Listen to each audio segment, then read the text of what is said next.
Good morning dear student.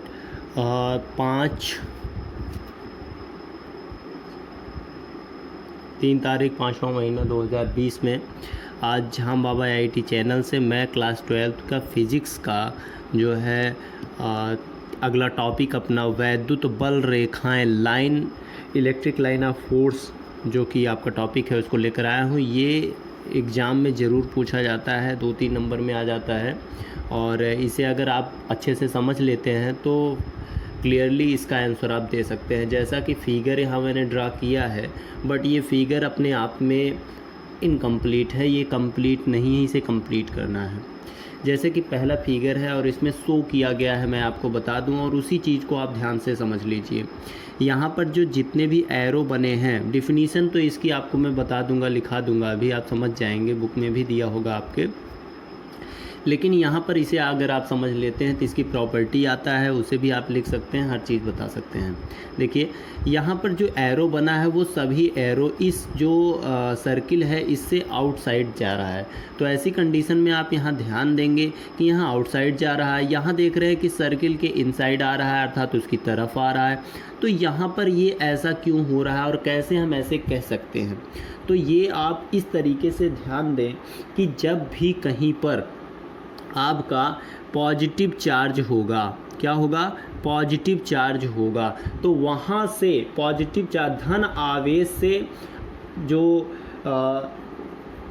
ऋण आवेश पर बल रेखाओं की दिशा प्रदर्शित होती है। धन रेखाओं से ये चलती हैं और समाप्त किस पर होती हैं, जैसे मान लीजिए सपोज दैट इस लाइन को केवल मैं पकड़ लेता हूँ, ठीक है, सारी वैसे ही वर्क करेंगी।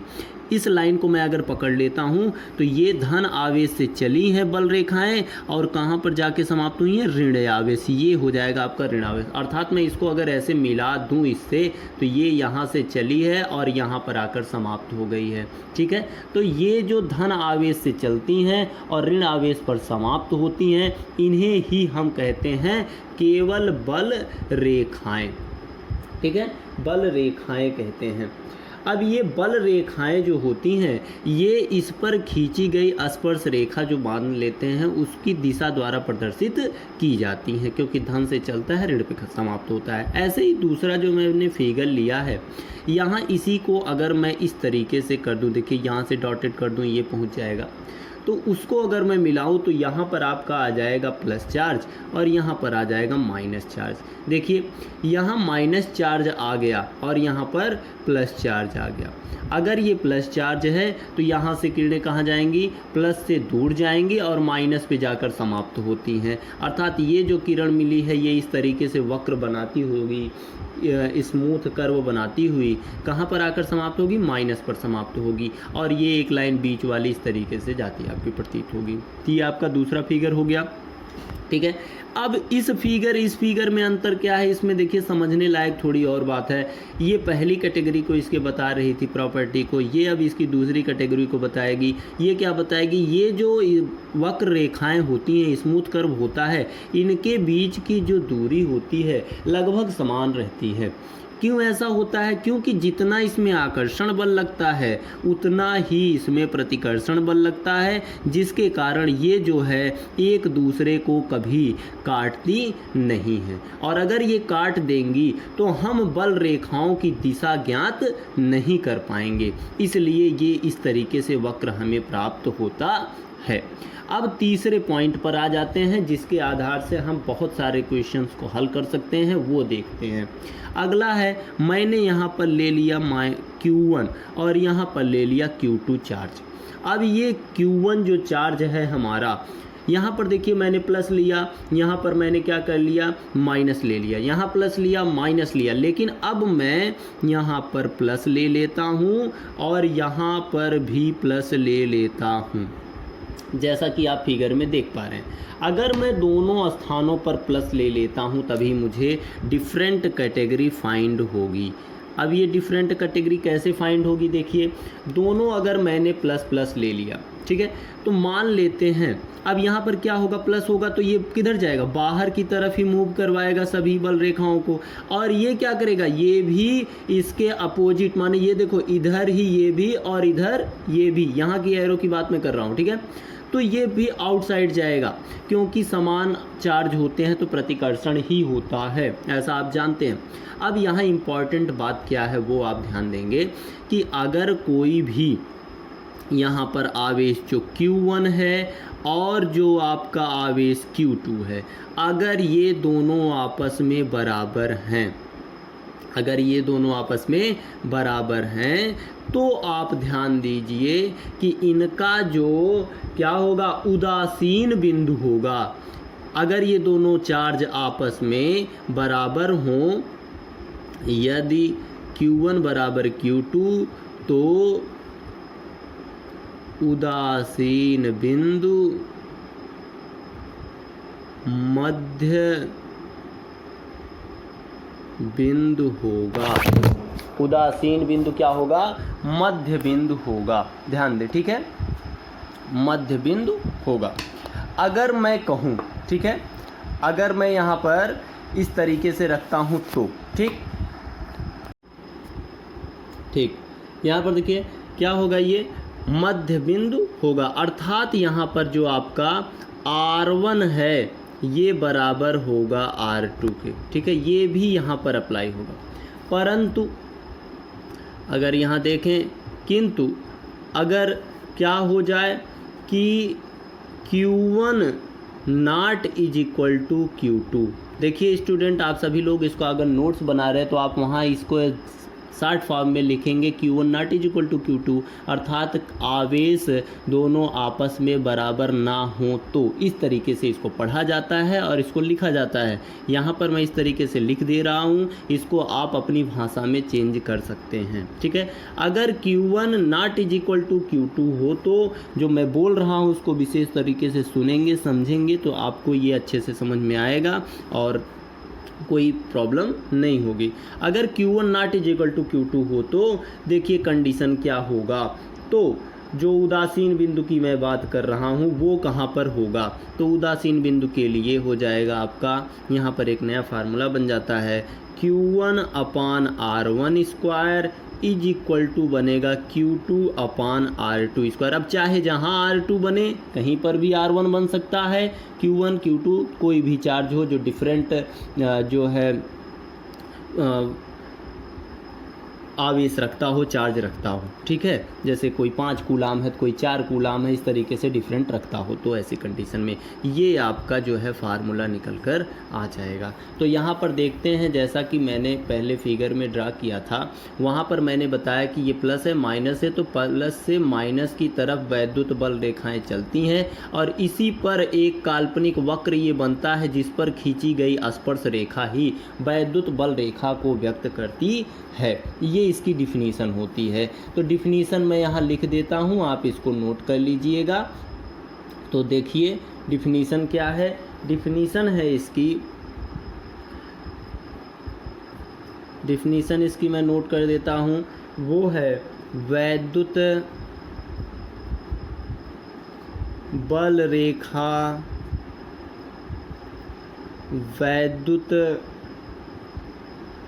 वैद्युत क्षेत्र में खींचा गया वह काल्पनिक निष्कोण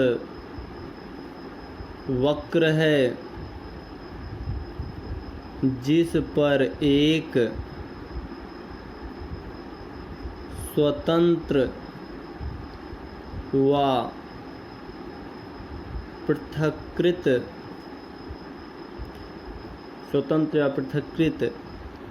आइसोलेटेड, ध्यान देंगे, एकांक धन आवेश चलता है। ध्यान देंगे, एकांक धन आवेश चलता है। किसी एक आवेश की बात कर देंगे, एकांक पॉजिटिव चार्ज चलेगा और पहुंचेगा कहाँ, माइनस पर, ये बात ध्यान रखेंगे, चलता है। वैद्युत बल रेखा के किसी भी बिंदु पर खींची गई स्पर्श रेखा, मैंने कहा कि ये जो वक्र बना इस पर खींची गई ये क्या है, यही है आपकी स्पर्श रेखा, ठीक है ना। स्पर्श रेखा उस बिंदु पर स्थित धन आवेश पर लगने वाले बल की दिशा को व्यक्त करती है। ध्यान दें क्या करती है। यहाँ एक और इम्पॉर्टेंट पॉइंट आपसे अगर पूछा जाए कि ये जो प्लस पॉइंट है आपका, ठीक है, ये क्या व्यक्त कर रहा है इस तरीके से, तो ये इस पर लगने वाले बल की दिशा को भी व्यक्त करता है। इस तरीके से ये आपका कंडीशन है। तो जैसा कि यहाँ पर एक और हेडिंग आती है और वो होता है वैद्युत बल रेखाओं के गुण, ठीक है ना। वैद्युत बल रेखाओं के गुण की बात करता है, ठीक है। Feature of electric line of force, तो मैंने यहाँ पर बताया पहला आपका हो जाएगा पहले पॉइंट से कि ये रेखाएं क्या है, ये रेखाएं धन आवेश से चलकर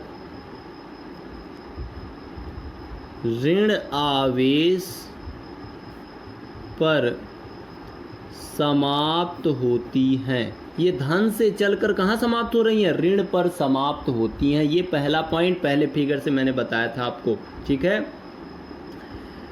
दूसरा पॉइंट जो कि इसकी डिफिनीशन से आ रहा है, यहाँ से हो जाएगा कि धन आवेश पर लगने वाले बल की दिशा को ये व्यक्त करती हैं। ये दूसरा पॉइंट हो जाएगा ये वाला, ठीक है ना, बल की दिशा वाला हो जाएगा यहाँ पर, बल की दिशा व्यक्त करती हैं, ठीक। तीसरा पॉइंट अगर हम देखते हैं, ठीक है, यहाँ से आप इसको नोट कर लेंगे कि धन आवेश पर लगने वाले बल की दिशा को व्यक्त करती हैं। ये इसका एक गुण हो गया।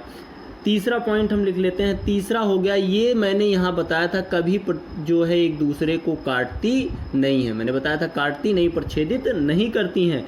क्यों नहीं ऐसा करती हैं, क्योंकि इन पर जितना धन आवेश जितना यहाँ पर आकर्षण बल होता है, आकर्षण बल बराबर क्या होता है यहाँ पर, प्रतिकर्षण बल।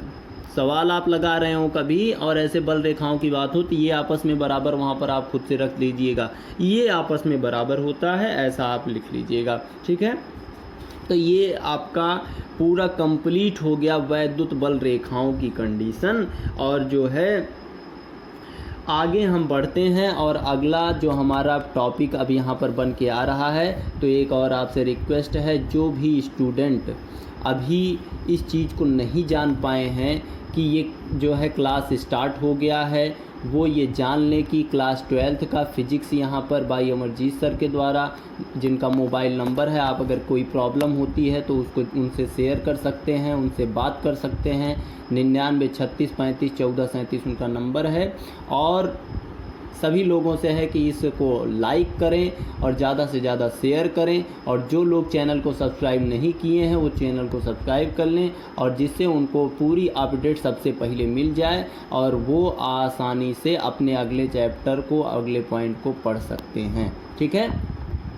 तो ये था आपका आज का वैद्युत बल रेखाओं की कंडीशन, जो कि आपने अच्छे से आई होप सीखा है, और इसको नोट्स बना के आप आगे भी पढ़ सकते हैं। आप सभी के लिए कुछ क्वेश्चन मैं प्रोवाइड कर दे रहा हूं, जो कि अगला इसके पहले बनाए गए वीडियो को मैं बताया था उसमें, और उसके आधार पर आप उसको हल करेंगे। जैसा कि आपका पहला क्वेश्चन मैं यहाँ लिख दे रहा हूं, इसका आप आंसर खुद निकाल के बताएंगे, और इसको अगर नहीं आता है तो मैं इसको कल बता दूंगा आपको, ठीक है। तो होमवर्क के लिए हो जाएगा। पहला क्वेश्चन है 2 कूलाम, ठीक है, 2 कूलाम के 2 बराबर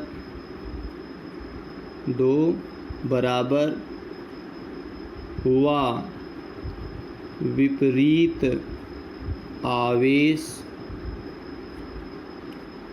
परस्पर 0.04 मीटर की दूरी पर रखे गए हैं। निकाय का वैद्युत द्विध्रुव आघूर्ण होगा। ठीक है, इसको आप बताइएगा। ये आपका पहला क्वेश्चन है। एक दूसरा क्वेश्चन मैं दे रहा हूँ आपको। वो दूसरा क्वेश्चन है, किसी वैद्युत द्विध्रुव के वैद्युत क्षेत्र की तीव्रता सुदूर बिंदुओं पर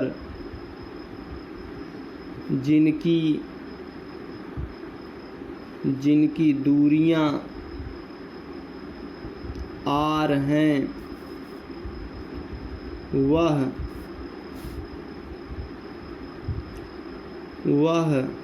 अनुक्रमानुपाती होगा। वह किसके अनुक्रमानुपाती होगा?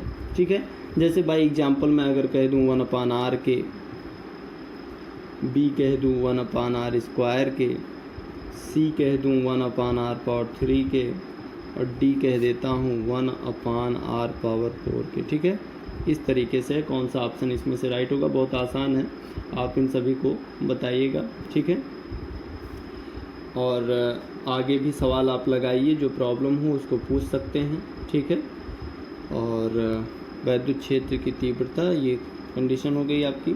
ठीक, जैसा कि बताया गया है सब कुछ आपको, उसी हिसाब से आप इसको हल करेंगे तो आ जाएगा।